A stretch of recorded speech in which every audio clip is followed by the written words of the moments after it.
அருட்பெரும் ஜோதி அருட்பெரும் ஜோதி தனிப்பெரும் கருணை அருட்பெரும் ஜோதி. சர்வ வல்லவராகிய அருட்பெரும் ஜோதி ஆண்டவருக்கு வந்தனம். உலகம் தழைக்க வந்துதித்த உருவே வருக. ஓதாதே உற்ற கலைகள் அனைத்தினையும் உணர்ந்தோய் வருக. ஒன்றிரண்டற்று எலகு பரமானந்த சுக இயல்பே வருக. எம்பர்தமை இரவா கதியில் ஏற்றுகின்ற இறையே வருக. எம்போல் வார்த்தம் கலகம் தவிர்த்து கதியளிக்கும் கண்ணே வருக. கலைமதிதோய் வலகம் சொரிந்த வடற்பதியின் வாழ்வே வருக. இராமலிங்க வள்ளலெனுமோர் மாணிக்க மணியே வருக வருகவே. அகத்தே கருத்து புறத்தே வெளுத்த உலகர் அனைவரையும் திருத்தி அவர்கள் இந்த இகத்தே பரத்தை அடைந்து மகிழ்விப்பதற்கு என்றே என்னை இந்த உகத்தே இறைவன் வருவிக்க விட்டேன், அருளி பெற்றேன் என்பது திருவருட்பா. இந்த உலகத்தை படைத்து அருளாட்சி புரிகின்ற தனிப்பெரும் பதியாகிய அருட்பெருஞ்சோதி ஆண்டவர் இந்த உலகம் தோன்றிய காலங்கள் முதல் எத்தனையோ தீர்க்கதரிசிகளையும் எத்தனையோ பிரதிநிதிகளையும் உலகத்திற்கு அனுப்பி உலக மாந்தர்களை வழி நடத்தி செல்ல அறங்களை போதித்தார்கள், ஆன்மீகத்தை போதித்தார்கள், பக்தியை போதித்தார்கள். கிரேதா திரேதா துவாபரா கலியுகா என்ற யுகங்கள் நடந்து வரும் இன்றைய காலத்தில் கலியுகம் 5089 இந்த உலகத்திற்கு ஒரு பிரதிநிதியை அருட்பெரும் ஜோதி ஆண்டவர் அனுப்புகிறார். அவர்தான் அருட்பிரகாச வள்ளலார் என்ற சிதம்பரம் ராமலிங்கம் என்ற பெயரால் இயங்கிய புனித தீர்க்கதரிசி ஆவார். அவர்கள் இந்த உலகத்தில் நடக்கின்ற புண்ணியமற்ற பாவங்களுக்குரிய செயல்களை பெரிதும் வருந்தி அதனை நீக்கி மக்களை புண்ணியத்திற்கு ஆளாக்கி இறைவனை முழுமையாக தெரிந்து அவனை சேர்ந்து பேரின்ப வாழ்வு பெறுவதற்காகவே வருகை செய்தார், ஆண்டவனால் அனுப்பப்பட்டார். அருட்பெருஞ்சோதி ஆண்டவர் இந்த உலகத்திற்கு அவரை அனுப்பி இதுவரைக்கும் உலகத்தில் சகமார்க்கம், சர்ப்புத்திர மார்க்கம், தாசமார்க்கம், சன்மார்க்கம் என்று நடந்து கொண்டு வருகிறது. சுத்த சன்மார்க்கம் என்ற அதிகாரம் நடக்கவில்லை. அதனால் மக்கள் முழுமையான ஒழுக்க நியாயங்களும் பக்தி நியாயங்களும் ஞான தெளிவுகளும் அடைய முடியாமல் குறையாகவே இருக்கின்றார். அந்த குறைகளை நீக்கி எல்லா மக்களையும் ஒருமித்து ஆண்டவன் ஒருவனே, அவன் பெற்றெடுத்த உலகமே இது, உயிர்களும் அவன் பெற்றெடுத்தவையாகும், இந்த உயிர்களுக்கு அவனே தாயும் தந்தையும் ஆவான். அப்படி படைத்து எடுக்கப்பட்ட இந்த உயிர்கள் எல்லாமே உலகத்தில் சேமமாக, சமாதானமாக, அமைதியாக, முழுமையான வாழ்க்கையை நித்தியமாக வாழ வேண்டும் என்ற கருத்துக்காக அவரை அனுப்பினார்கள். இந்த உலகத்தில் தோன்றிய சமயங்களும் மதங்களும் ஒவ்வொரு வழிமுறைகளை சொல்லி இந்த உலகத்து மக்களை கூறு பிரித்து விட்டது. அப்படி கூறு பிரித்த காரணத்தினால் மக்கள் வேறுபட்டு பலவாறாக பிரிந்து ஆண்மை நேயமின்றி, சமாதானமின்றி, சமரசமின்றி சண்டை சச்சரவுகளால் அழிந்து கொண்டே வந்திருக்கின்றார்கள், துவக்க காலத்திலிருந்து இது காலம் வரைக்கும். வள்ளலார் சொல்லுகின்றார், அவர் ஏன் வந்தேன் என்று சொல்லுகின்ற அதிகாரத்தை சொல்லும் பொழுது, பேருத்த உலகில் ஒரு சமயம் அதை நெறியலாம், பேய்பிடிப்பு உற்ற பிச்சு பிள்ளை விளையாட்டு என்று அறிந்திடாது உயிர்கள் போரிட்டு இறந்து வீண் மாண்டு போயினர். இறந்தே சண்டையிலே இறந்து போனவர்கள் தான் அதிகம் என்பதை அவர் சுட்டி காட்டுகிறார். மனிதன் ஆயுள் முடிந்து இறந்தவர்கள் மிக குறைவு, நோய்வாய்ப்பட்டு இறந்தவர்கள் மிக குறைவு. ஆனால் சண்டையிட்டு இறந்து போனவர்கள் தான் முழுமையானவர்கள். உதாரணத்திற்காக இந்த சண்டை என்றால் என்ன என்று நம் சிந்தனைக்கு ஒரு முறை சிந்திப்பதற்கு வேண்டிய பட்டியலை பார்த்தால் அது தெரியும். நேற்று நடந்தது இன்று நமக்கு நினைவு இருப்பதில்லை. இப்படி இருக்க யுகம் யுகமாக நடந்து கொண்டு வரக்கூடிய இந்த போர் என்ற அக்கிரமம் எப்படி நினைவிருக்க முடியும்? யகோவா போர், யகூதிகள் போர், கிரேக்கர்கள் போர், ரோமானியர்கள் போர், அலெக்சாண்டர் படையெடுப்பு, செங்கிஸ்கான் படையெடுப்பு, கஜினி முகமது, கோரி முகமது படையெடுப்பு, நெப்போலியன் போர், ஜார் மன்னன் வீழ்ச்சி அடைந்த குடிமக்களுடைய போர் ரஷ்யா, சீனாவுக்கும் ஜப்பானுக்கும் 32 ஆண்டுகள் தொடர்ந்து போர், ஜப்பானிய சீனாவின் மஞ்சூரியை பிடிக்க வேண்டும் நடத்திய போர் 32 ஆண்டுகளாகும். ரஜகுப்தர்களுடைய போர், சந்திரகுப்த மௌலியர்களுடைய போர், இஸ்லாமிய போர், சேரசோழ பாண்டியன் போர், பல்லவர்கள் போர், பாளையக்காரர்கள் போர், இப்படி சொல்லிக்கொண்டே போனால் நெடுங்காலம் வரைக்கும் இந்த போர்களை பற்றி சொல்லலாம். ஹிட்லர் நடத்திய போரிலே 2 கோடி மக்கள் இறந்தார்கள். இப்படி கணக்கிட்டு பார்க்கும் பொழுது போரிலே இறந்தார்கள், இன்னும் இறந்து கொண்டே போய்கொண்டிருக்கின்றார்கள் மக்கள். இந்த தேசத்து உலகத்திலே 300 நாடுகள் இருக்கின்றன ஏறக்குறைய. அதிலே 60-70 நாடுகளுக்கு உள்ளே போர்தான். தினம் தினம் இறந்து கொண்டே இருக்கின்றார்கள் உயிர்கள். இப்படிப்பட்ட விளைவுகளுக்கு காரணம் சரியான ஆன்மீக பக்தி தெய்வத்தன்மையுடைய போதனைகள் முறையாக இல்லாத காரணமே இந்த போருக்கு காரணமாக முடிந்தது. அது மட்டுமல்ல, மக்கள் பிரிந்து வாழ்வதற்குரிய பேதங்கள், குலங்கள், கோத்திரங்கள், சாதிகள், சாஸ்திரங்கள், இவைகளெல்லாம் மக்களை நாசப்படுத்தி அழித்து விட்டது. இந்த தொடர்கதை தொடர்ந்து நடக்காமல் இருப்பதற்காக வேண்டியே அவசரமாக அருட்பெருஞ்சோதி ஆண்டவர் இந்த உலகத்திற்கு வள்ளற் பெருமானாரை அனுப்பினார். அவர்கள் இந்த உலகத்திற்கு வந்து மக்களுக்கு சமாதானம் சொல்லுகின்றார், மக்களை வேண்டி வேண்டி அழைக்கின்றார், மக்களை கூவி கூவி அழைக்கின்றார். ஏன் உரைத்தேன், இரக்கத்தால் எடுத்துரைத்தேன் என்று சொல்லுகின்றார். இரக்கமே வடிவான அருட்பிரகாச வள்ளற் பெருமானார் இந்த உலகத்து மக்களுக்கு அறைகோவல் விடுகிறார். நீங்கள் என் சன்மார்க்க சங்கத்தை சார்ந்து வாருங்கள், வாழ்ந்து காட்டுவீர்கள். இப்பொழுது இருக்கக்கூடிய வாழ்க்கை, இப்பொழுது வாழ்ந்து கொண்டிருக்கக்கூடிய வாழ்க்கை உலக மக்கள், அது வாழ்க்கை அல்ல. அமைதி இல்லாத வாழ்க்கை, சமாதானம் இல்லாத வாழ்க்கை, சகோதர தத்துவத்தின் உதவிகரங்கள் இல்லாத வாழ்க்கை. நீங்கள் சன்மார்க்கத்திற்கு வந்து பாருங்கள், அங்கே ஆன்ம நியாயம் இருக்கிறது. நெஞ்சத்தில் இரக்கம், ஈகை, தயவு, தர்மம் அனைத்தும் அங்கே இருக்கிறது. அங்கே சமரசம் இருக்கிறது, சகோதர தத்துவம் இருக்கிறது. ஆயிரம் கடவுளர்களை குளித்து மனிதன் குழம்பி போவதற்குரிய பரிதாப படிப்பினைகள், பக்தி நியாயங்கள் அங்கே இல்லை. கடவுள் ஒருவரே, அவர் அருட்பெரும் ஜோதி ஆவார். அவர் இந்த அண்ட சராசரங்கள் அனைத்து கோடிகளையும் படைத்தவர். அவரே அருளாட்சி புரிகின்றார். அப்படிப்பட்ட தெய்வம் ஒன்றுதான். அந்த ஒன்றான மெய்யான சத்திய தெய்வத்தை நீங்கள் சன்மார்க்கத்திற்கு வந்தால்தான் தெரிந்து கொள்ள முடியும். அது மற்ற மார்க்கங்களிலே அந்த உண்மையை சொல்லவில்லை. மண்ணை போட்டு மறைத்து விட்டார்கள் என்று சொல்லுகின்றார் வள்ளலார்.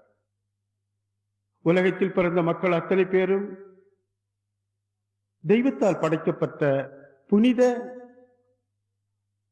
பிறவி ஆவார்கள். ஒவ்வொரு மனிதனும் புனித பிறவி ஆவான். தெய்வத்தின் எண்ணங்கள் என்னவோ, செயல்கள் என்னவோ, அந்த அற்புதங்களை எல்லாம் இந்த மனிதன் செய்து காட்டி விடுவான். மனிதன் என்ன நினைக்கின்றானோ, என்ன செய்ய வேண்டும் என்று முயற்சிப்பானோ, அதை அவன் செய்தே முடிப்பான், வெற்றியை அடைவான். அவனுக்கு அந்த அறிவும் ஆற்றலும் எப்படி வந்தது? வள்ளலார் சொல்லுகின்றார், கடவுளை எங்கோ தேடி செல்லுகின்றாய், கடவுள் இல்லாத இடமெல்லாம் என்று சொல்லுகின்றாய், கடவுள் எங்கெல்லாம் இருக்கின்றாரோ அங்கெல்லாம் நீ இருக்கின்றாய் என்று நினைவுக்கு வருவதற்குரிய அறிவு, தெளிவு, ஆற்றல், அனுபவம் மிக குறைவு மக்களுக்கு. நீ எங்கே தேடுகின்றாய்? கடவுள் உன்னிடத்தில் முழுமை பெற்று விளங்கிக் கொண்டிருக்கின்றார். அது உனக்கு தெரியவில்லையே. உன் தேகம் என்பது சாதாரண மனித தேகம் என்று நீ எண்ணிக்கொள்ளுகின்றாய். இந்த மனித தேகத்தில் முழுமையாக கடவுள் காரியப்பட்டிருக்கின்றார் என்பதை நீ உணர வேண்டும். கடவுளின் ஆற்றல், சக்திகள் எல்லாம் உன்னிடத்தில் முழுமை பெற்றிருக்கிறது. அந்த சக்தி என்னவென்று கேட்கின்றாயா? இந்த உலகம் ஐம்பூஜ்யத்தின் தன்மையாகும். நிலம், நீர், நெருப்பு, காற்று, ஆகாயம் என்ற பிரிவுகள். மண் என்ற நிலத்தால் உனக்கு உடலாயிற்று. நீர் என்ற வகையால் உனக்கு இரத்த நாளம், மூளை, சுக்கிலம் போன்ற அதிகாரங்கள் கிடைத்தது. நெருப்பு என்ற அதிகாரத்தால் உன் உடல் சூடாக இருக்கிறது, அந்த தன்மை கிடைக்க பெற்றிருக்கிறது. காற்று என்ற அதிகாரத்தால் நீ பிராண வாயுவை இழுத்து உயிர் வாழ்ந்து கொண்டிருக்கின்றாய். ஆகாயம் என்ற பெயரால் உன் விருப்பம் போல் பேசி மகிழ்ந்து சுதந்திரமாக வாழ்ந்து கொண்டிருக்கின்றாய். இது ஐம்பூத அதிகாரம். ஆனால் அதற்கு மேலே உள்ள அதிகாரம் என்ன தெரியுமா? இந்த உடல் இந்த ஐம்பூதத்தால் கிடைக்கப்பெற்றது. ஆனால் அதை நடத்துவதற்கு உயிர் இறைவனாகவே நுழைந்து கொள்ளுகிறான். அதுதான் வள்ளலார் சுட்டி காட்டுகின்றார். உயிர் உள்யாம் எம்முள் உயிர் இவை உணர்ந்தே உயிர் நலம் பரவுகை என்று சொல்லுகின்றார். அப்படி என்று சொல்லும் பொழுது அந்த உயிராக இருக்கக்கூடியவன் கடவுள்தான். கடவுளே கருணையாக ஒவ்வொரு ஜீவர்களுக்கும் உயிராக, அது மட்டுமல்ல, அந்த கடவுள் உயிராகவும் உள் ஒளியாகவும் வெள்ளொளி என்ற அறிவாகவும் 3 ஒளிகளாக ஒவ்வொரு தேகத்திலும் நிறைவு பெற்றிருக்கின்றார். அதனை வள்ளலார் சொல்லுவார், முச்சட ராதியால் எச்சக உயிரியும் அச்சக காத்தருள் அருட்பெரும் ஜோதி என்று சொல்லுவார். உள்ளொளி, உயிரொளி, வெள்ளொளி என்ற 3 ஒளியும் இறைவன் தான். தன்மை, உணர்ச்சி, மன ஒளி, கண்ணொளி, ஆன்ம ஒளி என்பதெல்லாம் இறைவன் தான். ஐம்பூத தத்துவமும் உன் தேகம் என்ற அந்த பொருள் இறைவன். இந்த ஒளிகளாக இருந்து உன்னை இயக்குவதற்குரிய அனுகிரகமாக இருக்கக்கூடிய அந்த இயக்கமும் இறைவன். ஆகவே இப்படி முழுமை பெற்று உன் உடலிலே நிறைவு பெற்ற அந்த கடவுளை நீ அறிந்து கொள்ளாமல் நீ யாரோ என்று எண்ணிக்கொண்டு எங்கோ இருக்கக்கூடிய கடவுளை தேடி அடைய வேண்டும் என்ற அவாவியலில் நீ போய்கொண்டே இருக்கின்றாய். இப்படி போவதற்கு காரணம் என்ன? முன்போதனைகள், தெய்வத்தை பற்றி சொல்லிய கருத்துக்கள், பக்தியின் வழிபாடு முறைகளில் சரியான பாடங்கள் இல்லை என்பதுதான் வள்ளலாரின் தீர்ப்பு. அவைகள் சரியாக இருந்தால் நீ கடவுளை தேடி அலைய வேண்டியது இல்லையே. உன்னிடத்திலேயே இருக்கக்கூடிய கடவுளை கண்டுபிடித்து உன் வசப்படுத்தி அந்த இறைவனாக நீ வெளிப்படுவதற்குரிய ஒளியான ஜோதியாய் விளங்குவதற்கு முயற்சிப்பாயே. அந்த முயற்சியின் பாட படிப்பினைத்தான் சன்மார்க்கம். வாருங்கள், அந்த படிப்பினை நான் தருகிறேன் என்று சொல்லுகின்றார் வள்ளலார். சன்மார்க்கம் சொல்லுகிறது, கடவுள் வேறல்ல, நீ வேறல்ல, நீயும் கடவுளும் ஒன்றாக நிறைந்து ஒன்று கலந்து இருக்கிறீர்கள். ஆனால் நீ அந்த கடவுளை ஆராய்ந்து தெளிந்து பற்றி கொண்டு அவரோடு காரியப்பட்டு போகின்ற தெளிவுக்கு வருகின்ற படிப்பினை இல்லை உனக்கு. அதனை பெற்றுக்கொள்வா சன்மார்க்கத்துக்கு என்று அழைக்கின்றார். சன்மார்க்கம் மனிதனின் இறப்பை ஒழிப்பதற்காக வந்தது. கிரேதா திரேதா துவாபரா கலியுகம் வரைக்கும் பிறந்த மனிதன் இறந்து கொண்டே இருப்பான், பிறப்பவன் இறப்பான் என்றுதான் முடிவு. எல்லோரும் அதைதான் சொன்னார்கள். எல்லா வேதங்களும் ஆகமும் மறைகளும் அதைதான் சொன்னது. ஆனால் வள்ளலார் சொல்லுகின்றார், என் மார்க்கம் இறப்பொழிக்கும், சன்மார்க்கம் தோழி என்று சொல்லுகின்றார். உலகத்தில் பிறந்தவர்கள் இறக்க வேண்டிய அவசியம் இல்லை. இறந்து போவது என்பது அவருடைய அறியாமை, அவருடைய தெரியாமை, அவருடைய மருள். இங்கே சன்மார்க்கம் மனிதனை இரவா நெறிக்கு ஆளாக்கி மரணமில்லா பெருவாழ்வை கொடுப்பதற்காக வேண்டிய அதிகாரங்களை சுமந்து காத்துக்கொண்டு வரவேற்கிறது உலக மக்களை. அப்படி வரவேற்கும் அந்த சன்மார்க்கம் இந்த உலக மக்களுக்கு சொல்லுகிறது, நீங்கள் எல்லோரும் கடவுளின் பிள்ளைகள். உங்களிடத்திலே பேதங்கள் இருக்கக்கூடாது. சமரசமே உங்களுடைய தலையாய கருத்தாக இருக்க வேண்டும். அவன் இந்தியனாக இருந்தாலும், ஜப்பானியனாக இருந்தாலும், ரஷ்யனாக இருந்தாலும், அமெரிக்கனாக இருந்தாலும், சீனாக்காரனாக இருந்தாலும், மற்றும் எந்த தேசத்தவனாக இருந்தாலும், அவன் கடவுளின் படைப்பாகிய இயற்கை தோற்றத்திலே உன்போல் உருவானவன். அவனுடைய ஆன்மாவும் உன்னுடைய ஆன்மாவும் இறைவனுடையது. அவனுடைய உயிரும் உன்னுடைய உயிரும் இறைவனுடையது. இறைவனே உலகத்தின் எல்லா உயிர்களுக்கும் ஆன்மாவாகவும் உயிராகவும் உடலின் தத்துவங்களாகவே நிறைந்திருக்கின்றான். ஆகவே நீ ஆன்மா என்ற பெயரால் நியாயத்தை கொள். வெறுப்பதற்கென்று ஒன்றுமே இல்லை. பிரித்து பேசுவதற்கென்று ஆதாரமே கிடையாது. ஒன்று சேர்ந்து வாழ்வது என்ற உண்மை சத்தியத்தை தவிர வேறொன்றுமே இல்லை. இதை பிரித்து காட்டியது, வேதப்படுத்தியது எல்லாம் நமக்கு வழிமுறை சொன்ன பெரியவர்கள் தவறாக சொல்லிவிட்டார்கள் என்பதுதான் அடிப்படை காரணம். முறையாக சொல்லி இருந்தால் மனித சமூகத்தில் வேதம் ஏது, பிரிவு ஏது, கூறு ஏது, அவன் வேறு, நான் வேறு, இவன் வேறு, அவன் வேறு என்று சொல்லுகின்ற கருத்தெல்லாம் ஏது? எல்லாம் ஒன்றுதானே. அப்படி வாழ முடியவில்லையே. அந்த வாழாத வம்புக்கு வகையில்லாத படிப்பினையை சொல்லி மார்க்கங்கள், சமயங்கள், மதங்கள் என்ற பெயரால் வழிகளை காட்டி அக்கிரமத்தில் முடித்த அந்த நீதி இருக்கிறதே, அதுதானே இந்த உலகத்தில் இன்று சமாதானம் இல்லாத வாழ்க்கைக்கு சம்பளமாக போய்விட்டது, ஊதியமாக போய்விட்டது. சன்மார்க்கம் சொல்லுகிறது எல்லா உயிர்களும் இன்புற்று வாழ்க என்று சொல்லுகிறது. ஏன்? எல்லா உயிர்களுமே மதிக்கத் தகுந்தது, போற்றத் தகுந்தது, வணக்கத்திற்குரியது. கடவுளின் படைப்பு எது வேற்றுமைக்குரியது, எது வேண்டாம் என்று சொல்லப்படுவதற்கு தகுதி உடையது, எல்லாமே போற்றுதலுக்குரியது. ஜீவ பிறவிகளும் அப்படிதான். ஏ மனிதா, உன்னுடைய தகுதி, உன்னுடைய நிறைவு, உன்னுடைய சிறப்பு உனக்கு என்னவென்று தெரியவில்லையே. அதை தெரிந்தால் அடுத்த மனிதனுடைய சிறப்பும் உனக்கு தெரியுமே. உன்னுடைய வரலாறு என்ன? உலகம் தோன்றிய காலத்தில் மண்ணாய் இருந்தாய், அதற்கடுத்து செடி கொடியானாய், அதற்கடுத்து புழு வண்டானாய், தும்பியானாய், பறவையானாய், அணிலானாய், மிருகங்களானாய், நீந்துவன, சிப்பி, சங்கு போன்ற உருவம் எல்லாம் எடுத்து பேய் கணங்கள் இப்படியெல்லாம் பிறந்து பிறந்து பிறந்து பரிணாம வளர்ச்சியிலே நீ முன்னேறி இயற்கை என்ற அருட்பெருஞ்சோதி ஆண்டவனின் பெருங்கருணையால் கடைசியாக இந்த மனித தேகம் கிடைக்க பெற்று நீ வந்திருக்கின்றாய். இந்த மனித தேகத்தின் மகிமை தெரிந்து கொள்ளாமல் நீ அதனை பாழ்படுத்தி விடுகின்றாய். அற்ப சுகங்களுக்கு, அற்ப ஆசைகளுக்கு, அற்ப எண்ணங்களுக்கெல்லாம் அதனை பழி வாங்கி உழைப்பு, சங்கடங்கள், நோய் என்ற ஊதியத்தை கொடுத்து அதை அழித்தே விடுகின்றாய். அழிப்பதற்காக பிறந்தது இல்லையே இந்த மனித தேகம். நிலையாக வாழ்ந்து இறைவனோடு இருப்பதற்காக பெற்றெடுக்கப்பட்ட தேகமாயிற்றே. அதனை தான் சொல்லுகின்றார் வள்ளலார். கடவுள் உன் தேகத்திலே காரியப்பட்டிருக்கின்றார், அதனை அறிந்து தெளிந்து அம்மயம் ஆகிவிடு. அப்படி என்று சொன்னால் நீயே கடவுளாக மாறிவிடு. கடவுள் உன்னை ஏற்றுக்கொள்ள, சந்தானித்துக் கொள்ள தயாராக இருக்கின்றார். அவர் உன்னை இரு கரங்கள் நீட்டி வரவேற்கின்றார். நிசாலோப சாமீப சாயுட்சம் என்ற பதவிக்கு வா என்று அழைக்கின்றார். சாதாரண மனிதனா சரியை, கிரியை, யோகம், ஞானம் என்ற பெயரால் படிப்பினைகளை பெற்று வா என்னிடத்தில் என்று அழைக்கின்றார். ஆறறிவு என்று சொல்லப்படுகிறதா? இந்த ஆறறிவுக்கு மேலே மூன்றறிவு தேவைப்படுகிறது என்னை அடைவதற்கு. அது சுத்த தேகம் அடைவது, பிரணவ தேகம் அடைவது, ஞான தேகம் அடைவது என்று பொருள்படும். 9 அறிவை பெற்ற அனுபவத்திற்கு நீ வா, என்னை அடைந்து விடுவாய் என்று சன்மார்க்கம் வழிகாட்டி கொடுக்கிறது. அப்படிப்பட்ட சன்மார்க்கம் இந்த உலகத்தவர்களுக்கு போதிக்கிறது. நீ சன்மார்க்கி ஆக வேண்டும் என்று சொன்னால் ஒரு உயிரை கொல்லாதே. ஏனென்று சொன்னால் அது ஆண்டவனின் படைப்பாகும்.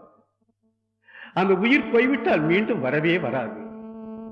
அந்த உயிர் இருந்த தேகத்தை மீண்டும் உருவகமாக்க முடியாது. அதனால் அது உனக்கு சம்பந்தம் இல்லாதது, அது நீ தலையிடாதே. அப்படி என்று சொன்னால் உயிர் கொலை கூடாது, அதுதான் பெரும் பாவம் என்று சொல்லுகின்றார். அடுத்து புண்ணியம் என்று சொல்லும் பொழுது ஒரு உயிர் வாழ்வதற்கு வேண்டிய உதவி என்பது அந்த உயிரை காப்பாற்றுவதுதான். அந்த உயிரை காப்பாற்றுவது என்று சொன்னால் உயிரை குடிப்பது பசி என்ற நோய்தான். அந்த பசி பிடியை நீ போக்குவாயேயானால் நீ இறைவனுக்கு வழிபாடு செய்தாய், பூஜித்தாய், அவனை வணங்கி மனமாற ஏற்றுக்கொண்டாய் என்ற அர்த்தமாகும். ஜீவகாருண்யமே மோட்ச வீட்டின் திறவுகோல். ஜீவகாருண்யமே ஆண்டவனை அடைவதற்குரிய வழிமுறைகள், பாட படிப்பினைகளாகும். ஒரு மனிதன் துடித்து பசியால் வாடுகின்ற ஒரு ஜீவனுக்கு உணவு கொடுத்து அதன் உயிரை காப்பாற்றுவானே, ஆனால் அவனுக்கு கண்டிப்பாக ஆண்டவனின் அருள் இருக்கும். காரணம், தயவு பெருநெறி உடையவன் ஆண்டவன். அவன் தயவு பெருநெறி உடையவனாக இருக்கின்ற காரணத்தினால்தான் இந்த உலகம் வாழ வேண்டும் என்பதற்காக வான் மழையை பொழிவிக்கின்றான். மழை பொழிந்தால் உலகத்தில் செடி, கொடி, தானியங்கள், பழ வகைகள் மற்றுமுள்ள உணவுப் பொருட்கள் அத்தனையும் விளையும். அதனை உயிர்கள் உண்டு வாழும். இந்த தயவு இறைவனிடத்திலே இருக்கிறது. இறைவனால் பெற்றெடுக்கப்பட்ட நீ அவனின் தயவு கூறுக்கு வந்தால் அவனை சார்ந்து போகிறாய் என்ற அர்த்தம். அந்த இரக்கம் என்ற தயவு கூறுக்கு, கருணைக்கு நீ வரவில்லை என்று சொன்னால் ஆண்டவன் விரோதி என்ற அர்த்தமாகும். ஆண்டவனை சார்ந்து கருணைக்கும் தயவுக்கும் ஜீவ காருண்யத்துக்கும் பொருளாகி வந்தாலேயானால் உனக்கு புண்ணியமே கிடைக்கும், மோட்சமே கிடைக்கும், ஆண்டவனின் அருளே கிடைக்கும். ஜீவகாருண்யம் ஏன் சொல்லப்படுகிறது? மற்ற உயிர்களின் பசிப்பினியை போக்க வேண்டும் என்று ஏன் சன்மார்க்கத்தில் சொல்லப்படுகிறது? எப்படிப்பட்ட கலையின் நுணுக்கம் பெற்று பேரும் புகழும் கீர்த்தியும் பெற்ற ஒரு பாடகனாக இருந்தாலும் கூட சரி, அவன் பட்டினி வந்தால் பாட முடியாது. உலகத்தையே வானவர்களையும் மனிதர்களையும் ஆட்டி படைக்கும் நடனம் கற்ற நடனம் ஆதாக இருந்தாலும் சரி, பசி வந்து விட்டால் அவளால் நடனம் ஆடவே முடியாது. மிகப்பெரிய வலிவு வாய்ந்த போர் வீரனாக இருந்தாலும் கூட சரி, அவனுக்கு பசி வந்து விட்டால் அந்த வாளை வீச்சு போட்டு வீழ்ச்சியாகி விழுந்து விடுவான். சமத்து வீரமிக்கவர்கள், பேரறிஞர்கள், உலக ஞானிகள் கூட பசி வந்து விட்டால் வீடு தேடி போவார்கள் கையை நீட்டிக்கொண்டு. ஏன் என்று சொன்னால் அந்த பசி அத்தனைப்பட்ட கொடுமை வாய்ந்தது. ஒரு நாளைக்கு உணவு இல்லை என்று சொன்னால் காது பஞ்சடைந்து விடும். மறுநாளைக்கு உணவு இல்லை என்று சொன்னால் கண் பஞ்சடைந்து விடும். மூன்றாவது நாளைக்கு உணவு இல்லை என்று சொன்னால் கல்லீரல் கரைந்து விடும். அடுத்த நாளும் உணவு இல்லை என்று சொன்னால் இருதயம் என்ற அந்த இயக்க நிலை நின்றுவிடும். அதற்கு மேலும் இல்லை என்று சொன்னால் குடல் ஊற்றிவிடும், உலர்ந்துவிடும். அவை கசிந்து கசிந்து கசிந்து புண்ணாகி புழு புழுக்க துவங்கிவிடும். அடுத்து உயிரே போய்விடும். உலகத்திலேயே மிக கொடுமையான பாதிப்புக்குரிய துன்பம் தரக்கூடிய பெரும் செயல் இந்த பட்டினி பசி என்ற அதிகாரம் தான். துன்பம் தரக்கூடிய பெரும் செயல் இந்த பட்டினி பசி என்ற அதிகாரம் தான். ஆகவே வள்ளலார் சொல்லுகின்றார், ஜீவ காருண்யம் செய், கடவுள் மீது கருணையாக இருப்பார். ஒருவனுக்கு ஒருவேளை சோறு வாங்கிக் கொடு, உனக்கு 10 வேளை சோறு காத்து கொண்டிருக்கிறது. 10 உயிர்களின் பசியை போக்கு, அந்த 10 உயிர்களின் ஆசை உனக்கு அப்படியே கிடைக்கும். பசியை போக்குகிறவன் யாரும் குரு தேவையில்லை. அவனுக்கு இறைவனே உணர்த்தி நல்ல பக்தியையும் ஞான மார்க்கத்தின் வழிமுறைகளையும் போதித்து விடுவான். அந்த ஜீவகாருண்யம் செய்கின்றவர்களை மட்டும்தான் இறைவன் ஏற்றுக்கொள்ளுகிறான். ஆகவே தானத்தில் பெரிது அன்னதானம் தான். அன்னதானம் தான். உயிர் இருந்தால் கல்வி கற்றுக்கொள்ளலாம். உயிர் இல்லை என்று சொன்னால் கல்வி கற்றுக்கொள்ள முடியாது. கல்வி கூட அப்புறம்தான். ஆரோக்கியம், சந்தோஷம், திருப்தி, சூழ்நிலை சரியாக இருந்தால் கல்வி. ஆனால் இந்த உடலில் உயிர் இருக்க வேண்டும் என்று சொன்னால் அதை பசி இல்லாமல் பாதுகாத்து உடலை காத்து, இந்த உடலை காப்பாற்றுவதின் ஆதாரத்தை கொண்டு அதற்குள்ளே உயிரை காப்பது என்று பொருள். உயிரை காப்பது உணவுதான். அந்த உணவு என்பது ஜீவகாருண்யமாகும். இந்த ஜீவகாருண்யமே தலையாய பணியாக சன்மார்க்கத்திலே சொல்லப்படுகிறது. இந்த சன்மார்க்கம் ஜீவகாருண்ய கர்த்தர்களை கடவுள் என்று கரம் கூப்பி வணங்குகிறது. இந்த ஜீவகாருண்ய கர்த்தர்களை காலில் விழுந்து கும்பிடுகிறது. ஏன் என்று சொன்னால் அவன் உயிரையே காப்பாற்றுகிறான், ஆண்டவனையே காப்பாற்றுகிறான்.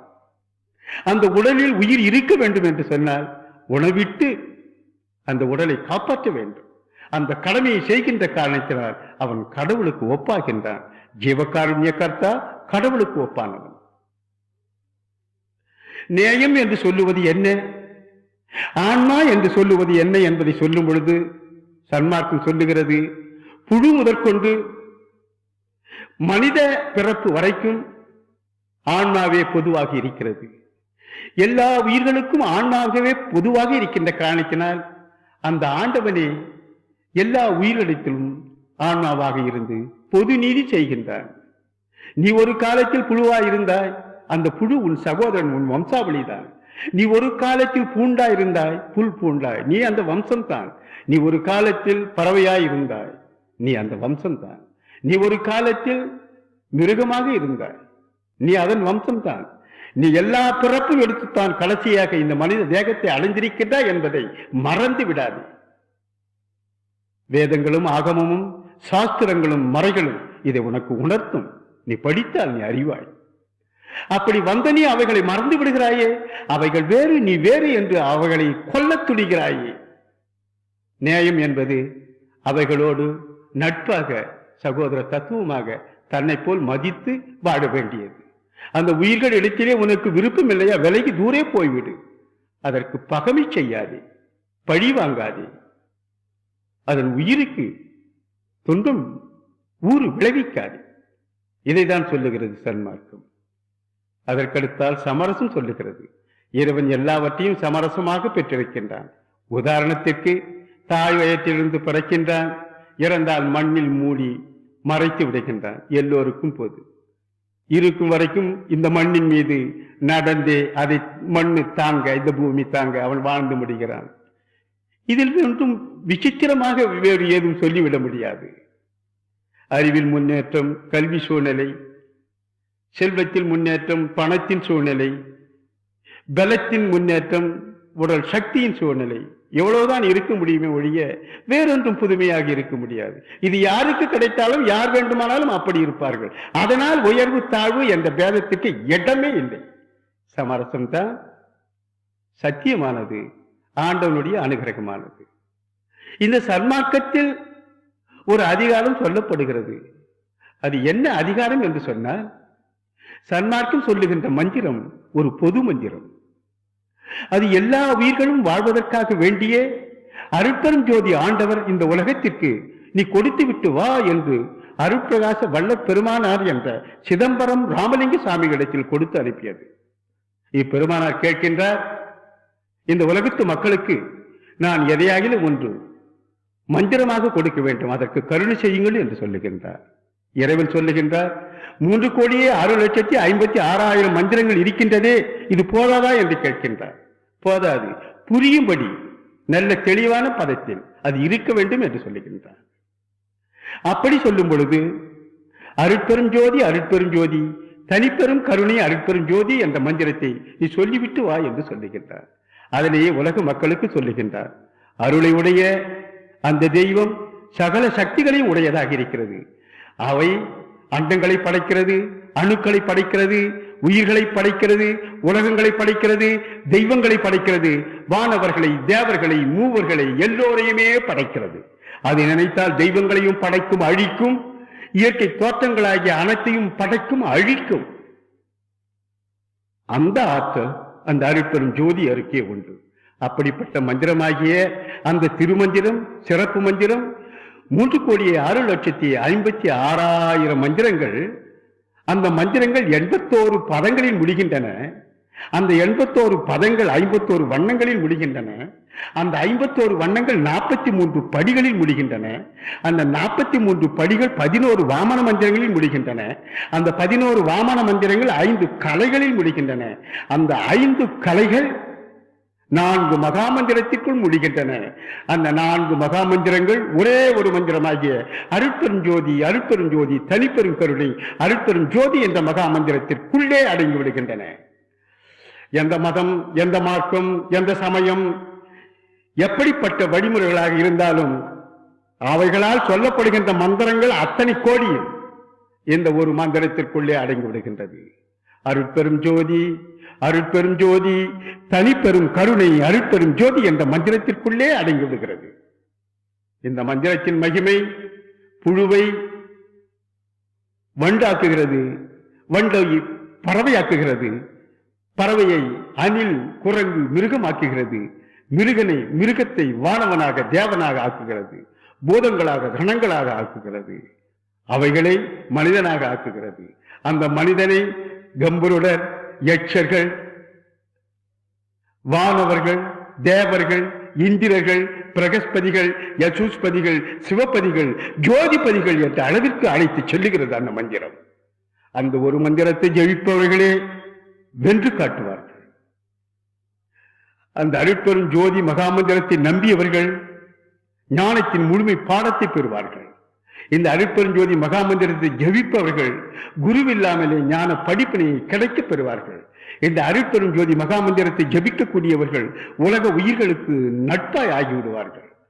இந்த அருட்பெரும் ஜோதி மகாமந்திரத்தை நம்பி பூஜிக்கின்றவர்கள் இந்த உலகத்தின் போக பாக்கியங்கள் எத்தனையோ அத்தனையும் அனுபவிப்பார்கள், கிடைக்க பெறுவார்கள். இந்த அருட்பெருஞ்சோதி மகாமந்திரத்தை ஜபிக்கக்கூடியவர்களை எந்த சூன்யக்காரர்களும், எந்த பில்லிக்காரர்களும், எந்த ஏவல்காரர்களும், எந்த அராஜகம் உடைய ஆன்மீக கேடர்களும் ஏதும் செய்துவிட முடியாது. போதங்களும் கூட ஏதும் செய்ய முடியாது. இந்த மந்திரம் சகல அனுகிரகத்தோடு எந்த ஜீவாத்மா அதனை பூஜிக்குமோ ஜபிக்குமோ அந்த ஜீவாத்மாவை தன் நகத்தை வைத்து காப்பாற்றிக் கொண்டு வருகிறது அந்த மந்திரத்தின் சப்த ஒலிகள். அருளை உடைய ஜோதி எல்லாம் உடையதாக இருக்கின்றது. அதற்காகத்தான் வள்ளலார் சொல்லுகின்றார், வாழி என் தோழி வாழி நீரூழி மரணமிலா பெருமாவில் நான் பெற்றுக்கொண்டேன். சூழிய செஞ்சுடர் தோத்துரு கீழ்த்திசை அத்தூய் திசை நோக்கினேன் சீர்த்திகள் சித்தி. ஊழிதோர் ஊழி வாழ்வன் நீயும் உன்னிதியே என் மன்னருளானை ஆழி கரத்தணிந்து ஆடியடி பந்து அருட்பெரும் ஜோதி கண்டு ஆடியடி பந்து என்று சொல்லுகின்றார். நீ சன்மார்க்கத்தில் சேர்ந்து இந்த மார்க்கத்தின் மந்திரமாகிய உலகத்தின் பொது மந்திரமாகிய வானவர்களுக்கும் தேவர்களுக்கும் தெய்வங்களுக்கும் உலகத்தின் உயிர்களுக்கும் பொது மந்திரமாகிய இந்த அருட்பெரும் ஜோதி தனிப்பெரும் கருணை அருட்பெரும் ஜோதி என்ற மந்திரத்தை நம்பிக்கையோடு ஜெபித்து வருவாயேயானால், சன்மார்க்கத்தை சார்ந்து இருப்பாயேயானால், உன்னை அறியாமலேயே உனக்கு ஒரு ஆழியை மோதிரத்தை ஆண்டவன் இட்டு விடுகின்றார். நீ சன்மார்க்க முத்திரை பெற்றவன் என்ற அதிகாரத்தோடு இந்த உலகத்தின் மீது உன்னை வாழ வைக்கின்றார்கள். உனக்கு சுத்த தேகம், பிரணவ தேகம், ஞான தேகம் என்ற அதிகாரங்களும் அனுபவங்களும் கிடைக்கும் பொழுது ஆண்டவனிட்டு அந்த ஆழி என்ற மோந்திரம் உனக்கு தெரியும். இது சத்திய அதிகாரமாக சொல்லப்படுகிறது மார்க்கத்திலே. ஆகவே சத்திய அதிகாரமாக கிடைக்கப்பெறுகின்ற அந்த ஆழியை பெற்றுவிட்டால் ஆண்டவனுடைய முத்திரையை பெற்ற, ஆண்டவனுடைய அரசுக்குட்பட்ட உண்மையான பக்தன் என்று பொருள்படும். ஆகவே நீ அந்த மந்திரத்தை சொல்லி வாழ்ந்து வருவாயாக என்று சொல்லுகின்றார். அடுத்து சொல்லுகின்றார், இசையாமல் போனவர்கள் எல்லோரும் நான இரவாத பெருமரம் நான் பெற்றுக் கொண்டேன்.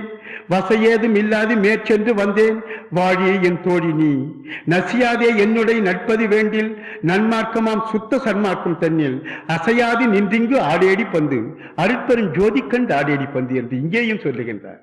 அந்த அருட்பெரும் ஜோதி மகாமந்திரத்தை சொல்லிக்கொண்டு, ஏ ஜீவனே, ஆண்டவனின் குழந்தையே, நீ விளையாடிக்கொண்டே பூப்பந்து பெண்கள் விளையாடுவது போல நீ விளையாடிக்கொண்டே இந்த மந்திரத்தை ஜபித்துக் கொண்டே வாழ்ந்து வா, உனக்கு எல்லா நலன்களும் கிடைக்கும் என்று சொல்லுகின்றார்.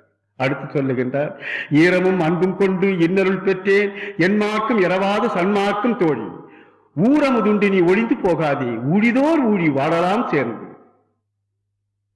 ஆரமுதுண்டு நீ ஆடேடி பந்து அருட்பெரும் ஜோதி கண்டு ஆடேடி பந்து என்று சொல்லுகின்றார். அடுத்து சொல்லுகின்றார், துப்பாலே துலங்கிய சுத்த சன்மார்க்கம் ஜோதியை காட்டிய வீதியை விட்டு அப்பாலே போகாமல் ஆடேடி பந்து அருட்பெரும் ஜோதி கண்டு ஆடேடி பந்து என்று சொல்லுகின்றார்.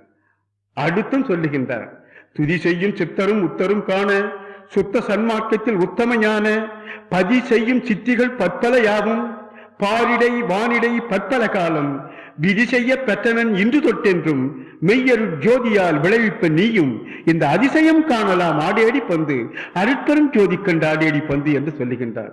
துதி செய்யும் சித்தர் என்று சொன்னால் 17 சித்தர்கள், அதற்கு மேலும் சித்தர்கள். அவர்கள் வான் உலகில் இருப்பார்கள், பூ உலகில் இருப்பார்கள், ஆகாயத்தில் எங்கும் வேண்டுமானாலும் திரிவார்கள். அப்படிப்பட்ட சித்தர்கள் வணங்குகிறார்களா? வணங்கி பார்த்து கொண்டிருக்கின்றார்கள். முத்தர்கள் என்று சொன்னால் பிரம்மம், விஷ்ணு, ருத்ரசிவம், மகேஸ்வரம், சதாசிவம் போன்றவர்கள் முத்தர்கள். அப்படிப்பட்டவர்களும் துதி செய்து கொண்டு பார்த்து கொண்டே இருக்கின்றார்கள். துதி செய்யும் சித்தரும் உத்தரும் காண சுத்த சன்மார்க்கத்தில் உத்தம ஞான, சன்மார்க்கம் என்ற அதிகாரத்தில் உத்தம ஞானமாகிய அருளை தரக்கூடிய கடவுள் என்று பொருள். உத்தம ஞான பதி செய்யும் சித்திகள், பதியாகிய தலைவன் என்ற கடவுள் செய்யக்கூடிய சித்திகள் எத்தனையோ அத்தனையும் பதி செய்யும் சித்திகள் பற்பல யாவும், எத்தனை கோடிகளோ அத்தனையும் பாரிடை வானிடை பற்பல காலம் இந்த உலகத்தினேயும் வாழ் உலகத்தினே இடையேயும் பற்பல காலம் விதி செய்ய பெற்றனன் இன்று தொட்டென்றோம்.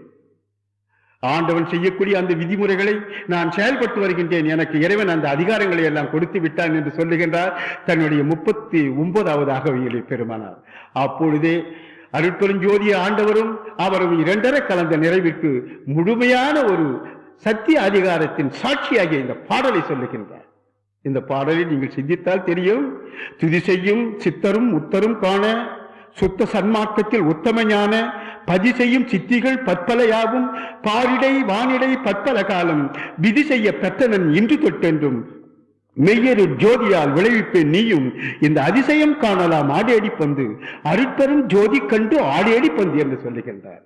இந்த ஆடியடி பந்து என்று சொல்லுவது எதற்கு தெரியுமா? உன்னுடைய வாழ்க்கை நீ ஏதோ பாடுபடுகிறேன், உழைத்தேன், கஷ்டப்பட்டேன், அழுதேன், இப்படியெல்லாம் சொல்லுவாய். ஆனந்தித்தேன், சிரித்தேன், அனுபவித்தேன் என்றெல்லாம் சொல்லுவாய். நீ எப்படி சொன்னாலும் சரி, நீ ஒரு விளையாட்டு குழந்தை இறைவனுக்கு முன்னால். ஆகவேதான் உனக்கு பந்தை கொடுக்கின்றான். அவன் எந்த பந்து உனக்கு கொடுத்திருக்கின்றான் தெரிகிறதா? நீ மூச்சை இழுத்து மூச்சு வெளியே விடுகின்றாயே, அதுதான் பந்து. இந்த விளையாட்டு தான் நீ செய்து கொண்டிருப்பது பிறந்த காலத்திலிருந்து இறக்கும் வரைக்கும். ஆடேடி பந்து என்று இந்த மூச்சை இழுத்து திருப்பி மூச்சை விட்டு நீ வாழ்ந்து கொண்டு போ. நீ ஒரு விளையாட்டு பிள்ளை.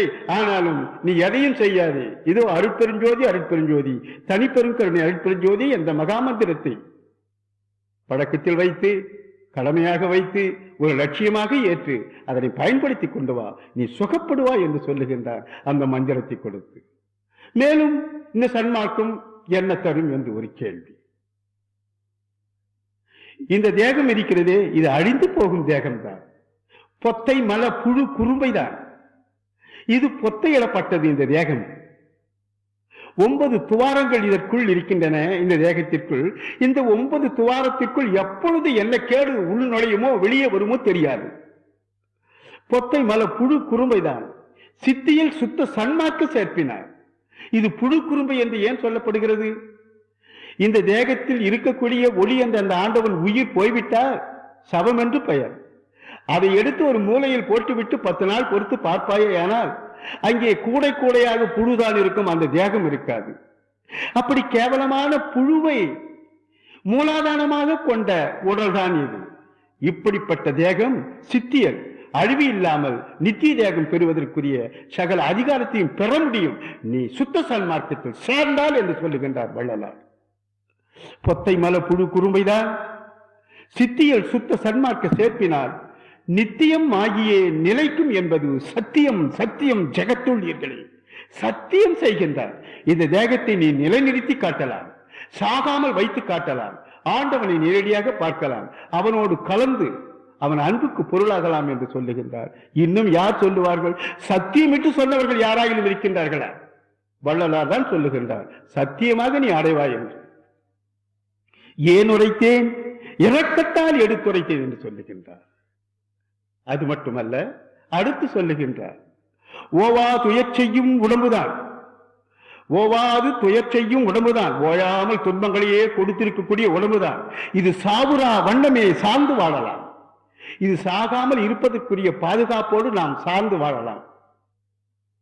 வேவுரா சுத்த சன்மார்க்க மெய்நெறி யாராலும் மாற்றி அமைக்க முடியாத, யாராலும் குறை கொள்ள முடியாத, யாராலும் இது இல்லை என்று சொல்லுவதற்கு இடம் கொஞ்சமும் இல்லாத சத்தியமாகிய இந்த சன்மார்க்கத்தை வேவுரா ஏற்றுக்கொள்ள மறுக்கின்றவர்களை, வேவுரார்களை சுகப்படுவார். ஏன் என்று சொன்னால், உண்மையான நன்மையை, தெய்வ தர்மத்தை அவர்கள் ஏற்றுக்கொள்ள மறுப்பார்களே, ஆனால் அவர்களை ஆண்டவன் விட்டு விட்டு தூரே வந்து அவர்களுக்காக கரம் கூப்பி இறைவனிடத்தில் வணக்கம் செலுத்தி அவர்களை நல்வழிக்கு ஆளாக்கி இறைவா என்று கெஞ்சி கேட்டு அடுக்கும்படி சொல்லுகின்றார் வள்ளலார். பெருமை வாய்ந்த, சிறப்பு வாய்ந்த, உலக ஜீவர்களுக்காக, உயிர்களுக்காக, உலகின் படைப்புக்காகவே ஆண்டவனால் அனுப்பப்பட்ட இந்த சன்மார்க்கம், இந்த சன்மார்க்கத்தின் நெறிமுறைகள், வழிமுறைகள் உலக உயிர்களை காப்பு செய்வதற்காகவே வந்தது. மெய்யன்பர்களே, பக்த கொடிகளே, நீங்கள் ஒன்று சிந்திக்க வேண்டும். சன்மார்க்கத்துடைய படிப்பினை உலக மக்களின் அறிவுக்கு, அன்புக்கு பொருளாகவில்லை என்று சொன்னால் முதலில் சண்டையால் அழிந்து போவான், அதற்கடுத்தால் சாஸ்திரங்களால், விதிகளால் அழிந்து போவான், அதற்கடுத்தால் சாதியால் அழிந்து போவான், அதற்கடுத்தால் எய்ட்ஸ் போன்ற நோய்களால் அழிந்தே போகும் இந்த உலகம். கொடுமையான, பரிதாபத்துக்குரிய, கோரமான சூழ்நிலைக்கே இந்த உலகம் போய்கொண்டே இருக்கிறது. சன்மார்க்கத்தை தவிர இந்த உலகத்தை காப்பாற்ற வேறு மார்க்கமே இல்லை. ஏன் என்று சொன்னால், மற்ற மார்க்கங்கள் எல்லாம் தனித்தனியே தனித்தனியே தனித்தனியே மக்களை கூறி பிரித்துக் கொண்டு அதன் கருத்துக்களை சொல்லி, அந்த கருத்துக்களுக்கு உரிய கடவுளர்களையே தலைவர்களாக சொல்லி பல ஆயிரக்கணக்கான கடவுளர்களை நிலைநிறுத்தி காட்டுகிறார்கள். ஐயோ, தெய்வம் ஒன்றாயிற்றே, ஒரே ஒரு தெய்வம் தானே, ஒரே ஒரு கடவுள் தானே இந்த உலகுக்கு இருக்க முடியும். எத்தனை ஆயிரம் நூற்றுக்கணக்கான தெய்வங்கள் எங்கே வந்தது? நம்புவதற்கு ஆள் இருந்தார்கள், இருக்கிறார்கள். அவர்கள் சொல்லிக் கொண்டே இருக்கிறார்கள். அறிஞர்கள், ஆய்வாளர்கள், சிந்தனையாளர்கள், தெய்வ சிற்பிகள், ஞானிகள், யோகிகள், அவர்கள் கடவுள் ஒருவன் தான் என்பதை உணர்ந்தார்கள். கடவுளாக எண்ணி இந்த உலகத்தவர்களுக்கு ஒரு நல்ல கருணையை செய்ய வேண்டும் என்ற ஒரே இரக்கத்தால், தாய் இல்லையா, பெற்றவன் இல்லையா, அதனால் அருட்பிரகாச வள்ளலாரை அனுப்பி சன்மார்க்கத்தை கொடுத்து அந்த மார்க்கம் உலகம் கற்றுணர்ந்து நல்ல சுபிட்சமான, சுகமான, ஆரோக்கியமான வாழ்க்கை பெற்று எல்லா உயிர்களும் இன்புற்று வாழ வேண்டும் என்பதற்காகவே அனுப்பினார். இந்த உலக மக்கள் அதனை ஏற்று எல்லா மக்களும் வாழ்வதற்கு வேண்டிய ஒரு ஒற்றுமைக்கு வர வேண்டும், சமரசமாக வாழ வேண்டும், இறைவனை ஒரே அணியாக இருந்து வணங்க வேண்டும்.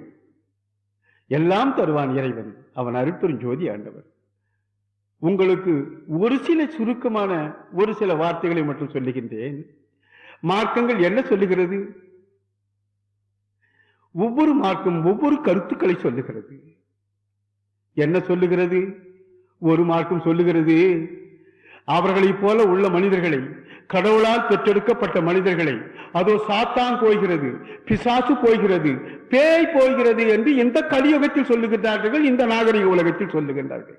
இப்படியும் ஒரு மதம் இருக்குமா? இது தெய்வ வழிபாடா? அடுத்து இன்னொரு மார்க்கம் சொல்லுகிறது, என்னுடைய மார்க்கத்தை ஏற்காதவர் யாராக இருந்தாலும், என்னுடைய மார்க்கத்தை புறக்கணிக்கிறவன் யாராக இருந்தாலும், என் மார்க்கத்தை மதிக்காதவன் எவனாக இருந்தாலும் அவனை என் மார்க்கத்தை சேர்ந்தவனை நீ வெட்டிவிடு, அவனை கொலை செய்து விடு, உனக்கு ஆண்டவன் புண்ணியம் சொர்க்கத்தை கொடுப்பார் என்று சொல்லுகிறது. இப்படியும் மார்க்கம் இந்த உலகத்து மக்களுக்கு சரிப்பட்டு வருமா? அதற்கடுத்தால் இன்னொரு மார்க்கம் சொல்லுகிறது, நீ எத்தனை தப்பு வேண்டுமானாலும் செய்து கொள், எதை வேண்டுமானாலும் செய்து கொள், எத்தொழிலை வேண்டுமானாலும் செய்து கொள், எனக்கு அர்ப்பணம் என்று சொல்லிவிடு, அந்த பாவங்களை எல்லாம் நான் ஏற்றுக்கொள்கிறேன் என்று சொல்லுகிறது. இப்படி மார்க்கங்கள் சொல்லி மனிதனை குற்றம் செய்வதற்குரிய அடிப்படை குணத்துக்கே ஆளாக்கி கேடுக்கே அவன் வாழ்க்கையை பலியாக்கி விடுகிறதே, அதனை மறுக்க வந்து அதற்கு மாற்றத்தை கொடுத்து சுத்தமான பண்பு நிறைந்த தெய்வீக தாய் பாதையில் இந்த மக்களை வரவழைத்து சுபிட்ச சுக சேமமான வாழ்க்கையை கொடுப்பதற்காகவே இந்த மார்க்கம் வந்திருக்கிறது. உலக மக்களாகி நீங்கள் சிந்தித்து வடலூரிலே அமைய பெற்றிருக்கும் ஞான சபையையும் தர்மசாலையையும் பெருமானார் ஒளியாக மறைந்த அந்த சித்தி வளாக திருமாளிகையும் நீங்கள் பார்த்து உண்மையான சாட்சியை நம்பி அந்த பாதையை பின்பற்றி லாபம் அடைவீர்களாக. உங்களுக்கு என் வாழ்த்துக்கள், என்னுடைய நல்லாசிகள். நீங்களும் இந்த உலகத்தவர்களும் சேமமாக இருக்க வேண்டும். எல்லாம் வல்ல இறைவனை நம்புங்கள். அவன் தாயினும் 70,000 தாயின் இரக்கங்கள் ஒன்று சேர்ந்தாலும் அதற்கு மேலே கோடான கோடி இரக்கத்தை உடையவன் அந்த இறைவன். அவன் அருட்பெருஞ்சோதி ஆண்டவன். அவனை நம்புங்கள். அவருடைய பிரதிநிதியாகிய அருட்பிரகாச வள்ளலாரை, அவர் தூதுவரை நம்புங்கள். சத்தியமாக வாழ்க்கை கிடைக்கும், ஏமாற்றம் இருக்காது. இது பொய் அல்ல, சத்தியம். அருட்பெரும் ஜோதி, அருட்பெரும் ஜோதி, தனிப்பெரும் கருணை அருட்பெரும் ஜோதி. எல்லா உயிர்களும் இன்புற்று வாழ்க, எல்லா உயிர்களும் இன்புற்று வாழ்க, எல்லா உயிர்களும் இன்புற்று வாழ்க.